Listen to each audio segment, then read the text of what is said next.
कांति भाई, भंवर भाई, चंदू जी और कई सारे बड़े बड़े कार्यकर्ताओं के साथ में मुझे 2013 से काम करने का मौका मिला है।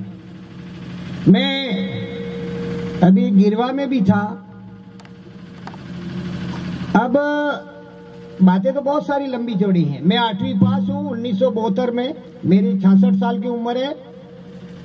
मैं 2004 में राष्ट्रीय लेखाकार में और राष्ट्रपति भवन में एविडेंस निकाल के लाया हूं। आदिवासियों के हक अधिकार, 5वीं छठी अनुसूची, सुप्रीम कोर्ट का जजमेंट, 5 जनवरी 2011 का जजमेंट, समता जजमेंट और कई सारे सामने इको गाड़ी खड़ी है, वहां पर आपको इसलिए बता रहा हूं कि आप जितनी जानकारी रखोगे इतनी जागृति तेज गति से बढ़ेगी।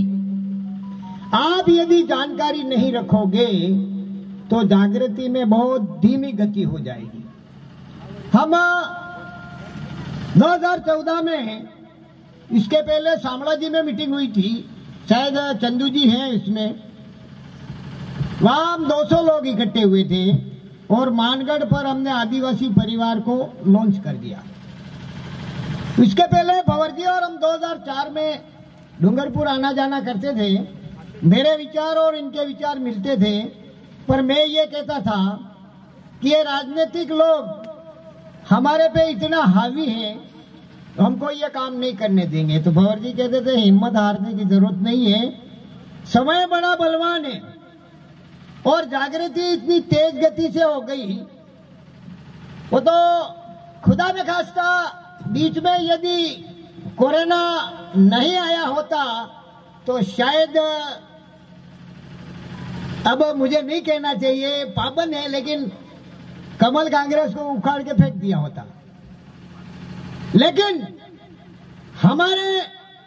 मुझे राजनीति की बात नहीं करने के लिए पाबंद भी किया, लेकिन एक छोटी सी बात कह दूंगा और आप लोगों को जानकारी के लिए कि हमारे आदिवासी सर्टिफिकेट से जीत के जाते हो कमल कांग्रेस में या किसी भी पार्टी में, लेकिन वहां जाकर के हमारी कोई बात नहीं करते हैं, कोई बात नहीं करते हैं, तो हमारे सर्टिफिकेट से जीत के जाने की जरूरत कहाँ है? तुम सामान्य सीट पर एक मेंबर में भी जीत के बता दो तो हम मानते हैं कि तुम्हारे में दम है। वो औरों की गुलामी करते हैं, चाहे वो कोई भी हो, कोई भी पार्टी हो। इसीलिए आने वाले चुनावों में आपको बहुत सोच समझ के वोट देना है कि हमारे समाज का भला कौन कर सकता है। और अभी यह सिलेक्शन प्रणाली चालू कर दी है, आप ध्यान रखें। दूसरी बात शिक्षा की। शिक्षा, इन लोगों को यह समझ में आ गया कि 2010 में मैंने राज्यसभा का इंटरव्यू आया था मानगढ़ पर। मैंने कहा सबसे पहला षड्यंत्र हमारे साथ शिक्षा में किया। और कैसे किया? ये समाज पढ़ लिख करके होशियार हो जाएगा तो हक अधिकार मांगेगा और भागीदारी मांगेगा।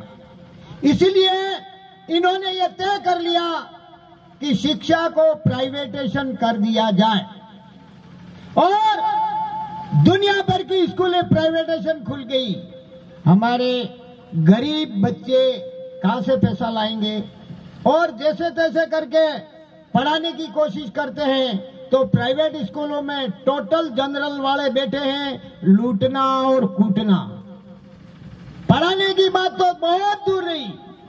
अभी मेरा एक बच्चा था, वो मैंने कहा कि पढ़ाई तो गुरुजी कोई जानता ही नहीं है प्राइवेट स्कूल में। तो उन्होंने कहा यार पारगी जी हम सेटिंग कर देंगे। अरे सेटिंग कर दोगे, लेकिन कंपटीशन में क्या होगा उसका? योग्यता बढ़ाने से मतलब नहीं है। मैं 1972 में 8वीं पास हूं। मैं 4 बार विदेशों में जा चुका हूं और राष्ट्रीय लेखाकार में इंग्लिश में निकाल करके इतिहास निकाल के लाया मानगढ़ का, और हमारे आदिवासियों की 82 फाइलें निकाल के लाया जो आज मैं सभी जगह बांट रहा हूं। मैं 8 राज्यों में बांट चुका हूं।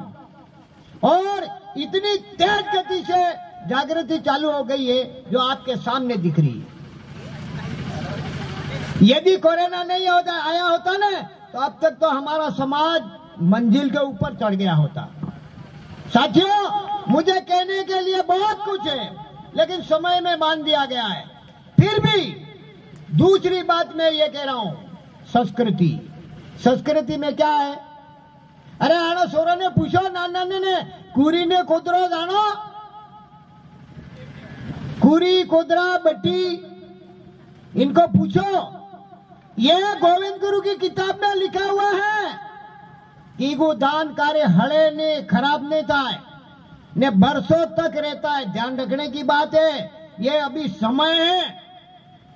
और कोई भी गवर्नमेंट रही हो लेकिन गवर्नमेंट ने सिर्फ हमको उपेक्षित रखा।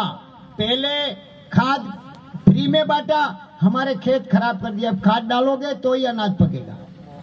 अब फ्री में देने का काम क्यों चालू किया है? हमारे लोगों को गुलाम बनाना है और सबसे इनकी निगाहें हमारी जमीन पर है और जमीन को लूटना है और हमारे लोगों को गुलाम बनाना है। अरे हमारे बड़े बड़े लोग, मैं आपको एक उदाहरण बताता हूं। मैं सवाई माधोपुर में हरिराम मीणा के गांव में गया था। वहां पर 500 मकान है जिसमें 300 कलेक्टर है। शाम को 300 गाड़ियां लाल बत्ती की जाती है। हरिराम जी ने कहा देख पारगी, ये कंडीशन है। आपके वहां लोग पढ़े लिखे हैं लेकिन वो स्वार्थी है। हमारे वहां सालाना 5 करोड़ रुपए इकट्ठे होते हैं गरीब आदिवासी को पढ़ाने के लिए और 4-4 भवन बनाए और अलग अलग कोचिंग देने के लिए जाते हैं। वो निःशुल्क देते हैं। वो सरकारी ड्यूटी को CLPL ले लेते हैं लेकिन कोचिंग में कभी एब्सेंट नहीं करते।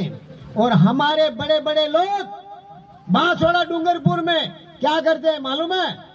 1.5 लाख की फैशन प्रो बच्चे को ले देते हैं। किसी बच्ची को बिठा करके कहीं जा रहा है, कहीं कूट रहा है, कहीं दारू पी रहा है। मानगढ़ पर 80 बच्चे एक्सीडेंट में मरे। दारू पी करके वहां फैशन करने के लिए आते हैं, गाड़ी स्लिप हो जाती है, 80 बच्चे मरे। और हमारे अनास नदी में 50 जोड़ पानी में डूब के मर गए। अरे भाई, तुम्हारा ऐसा क्या बिगड़ा? तुम्हारे दिमाग में ऐसी क्या टेंशन हुई? भगवान ने तुम्हें जन्म दिया है तो मरने के लिए दिया है क्या? अरे कच्ची उम्र में क्यों मरते हो? अरे मैं तो ये कह रहा हूं, हमारे लोगों, जितने भी पढ़े लिखे लोग हैं और बड़े बड़े अफसर हैं बांसवाड़ा डूंगरपुर में, एक तनिक भी नहीं समझते हैं और गैरों के तलवे चाटने के लिए चले जाते हैं।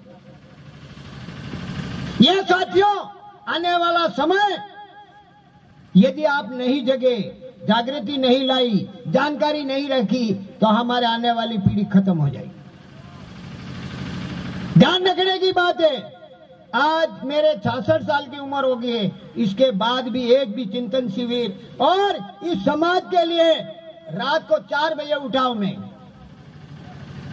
साथियों, आपको बार बार किया जा रहा है क्या? ये जो कार्यकर्ता हैं इनके घर रहने देते हैं, खेती रहने देते हैं।